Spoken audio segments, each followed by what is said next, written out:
Reverend Dr. J.W. Morrison, theologist. There's a bit of a dog festival going on here. The little guy doesn't know what's hitting. There's dogs everywhere. Dog festival behind us. You know, it's good to have pets and things, but they don't replace the person that you love. They just can't do that. And people do use dogs as a form of supply.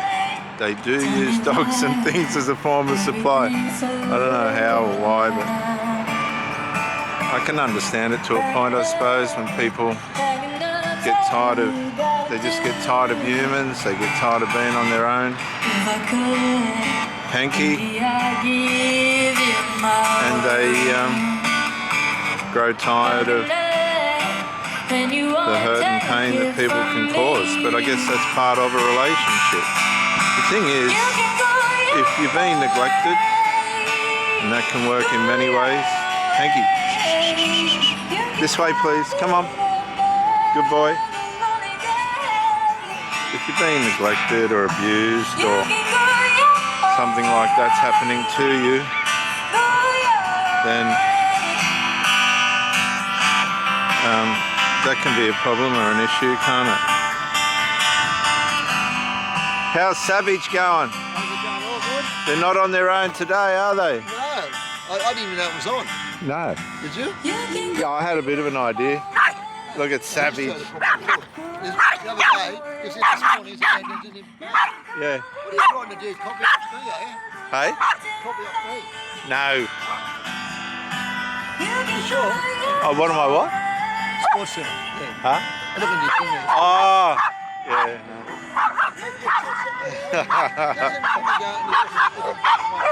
Hey? He did back once. No, no. Let him go. Little killer. I'll see you after.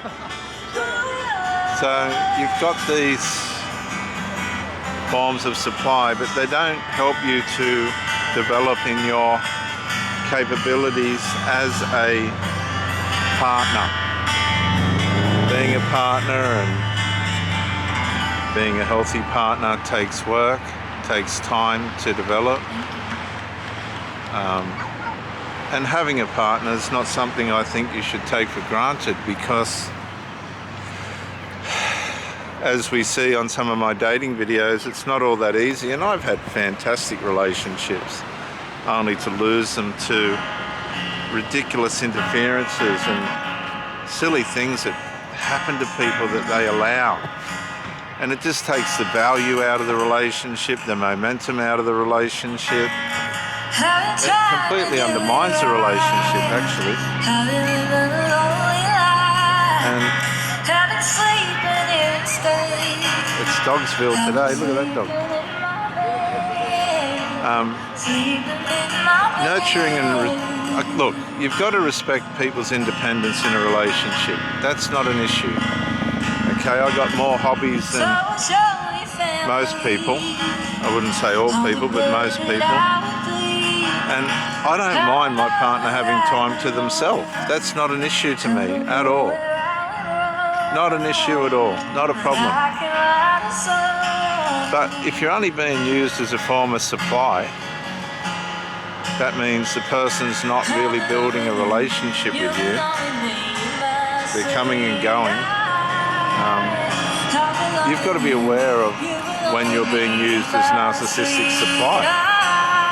If you're being used as narcissistic supply, time goes down the gurgler and the person gets on with their life, with where their life really is emotionally, because you'll notice the emotional gaps in the relationship, the holes in the relationship.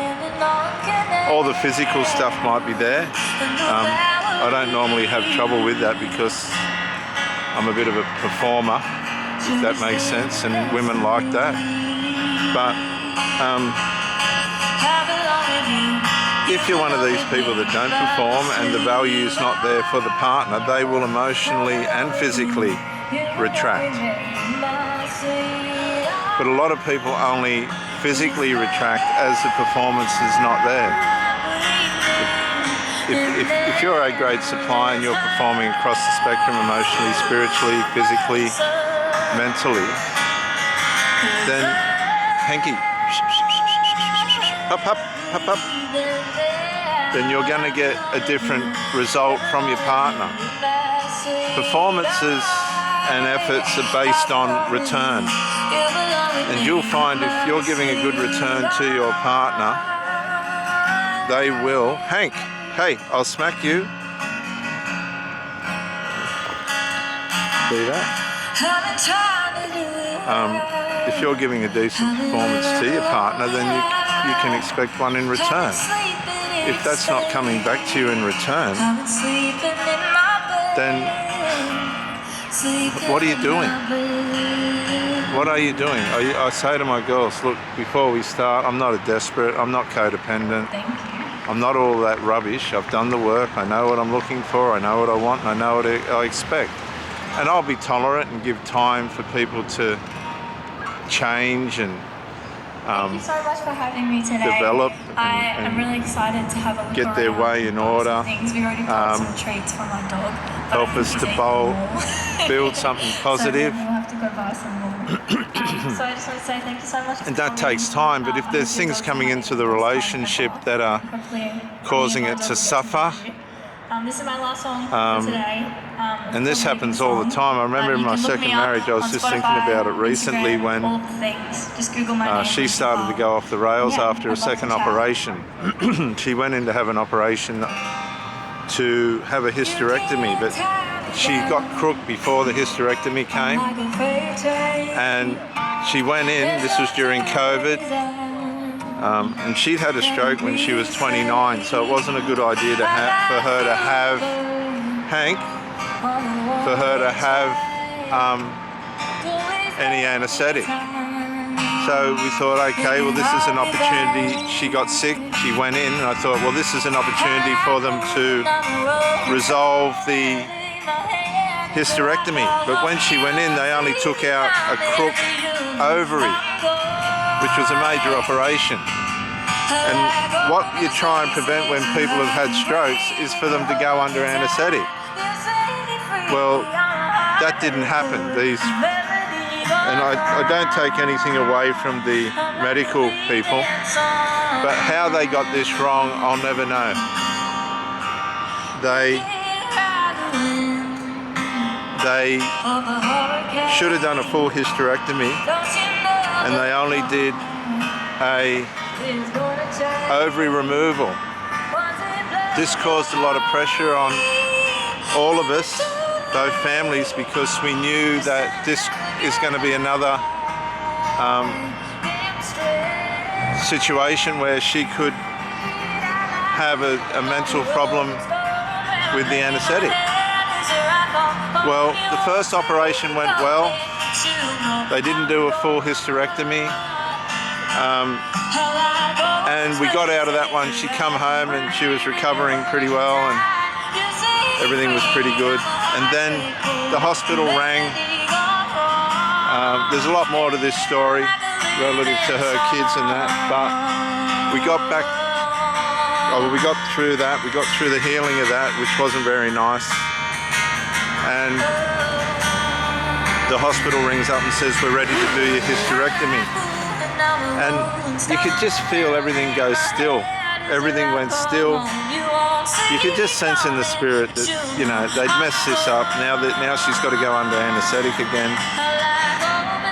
Really concerning stuff. So she goes under anaesthetic, to cut a long story short, and then comes back, and she's not the same person.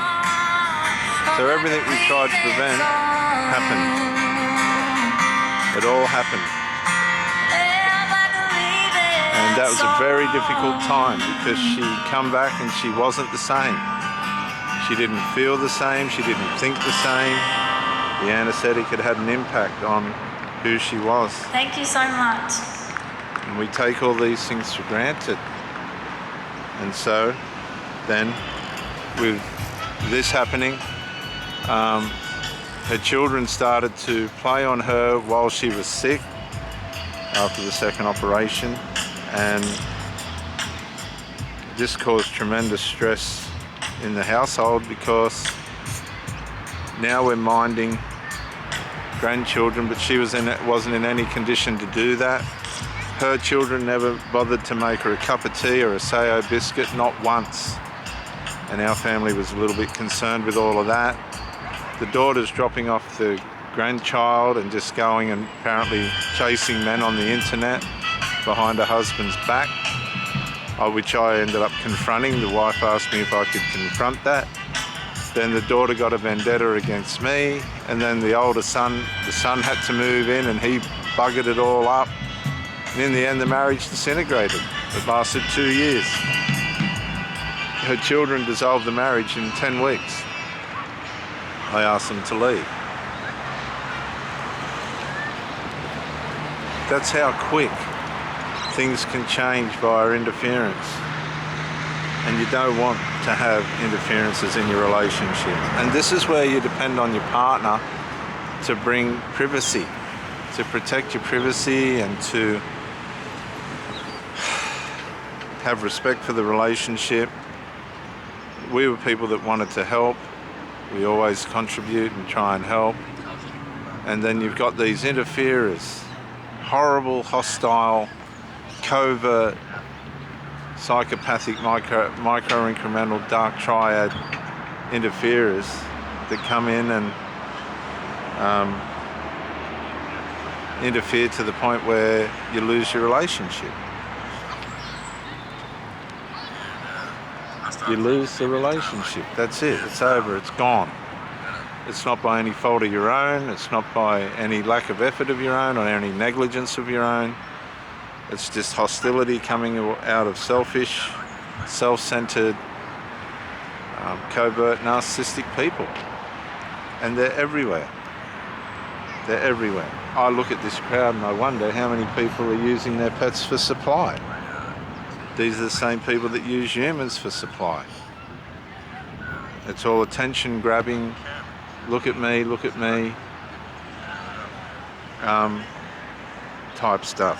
It doesn't mean people don't care or love, but what really is the motive behind having a partner, having a pet?